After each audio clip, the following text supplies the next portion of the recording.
Cameraman আসো, আমরা ফলোয়ারদেরকে ভালো ভালো ভেজ গুলো দেখাবো। আইয়েন, আমরা আমাকে আইয়েন দেখাবো, আমাদের আইয়েন একদিন আইয়েন। রসুলখান ক্যামেরাম্যান ওসে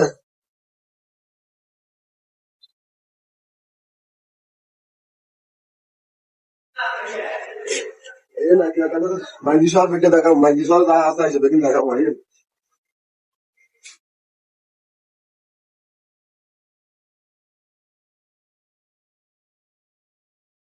দেখেন আমাদের মাইজি শহরে সিংহাসনে আছে, দেখছেন নিউজ গুলো একটু দেখান এদেরকে, আমাদের ফলোয়াররা সব দেখো। কিন্তু মাঝে মধ্যে এদেরকে সুন্দর জায়গাগুলো না দেখলে এদের মনে কষ্ট থাকে যায়। আর আমার ভিডিও গুলো দেখবেন, পুরো দেখেন একটু আশেপাশ সব মাইজ দিয়ে। ক্যামেরাটা একটু পুরো সুন্দর করে আস্তে আস্তে আস্তে আস্তে ঘুরে নেবো।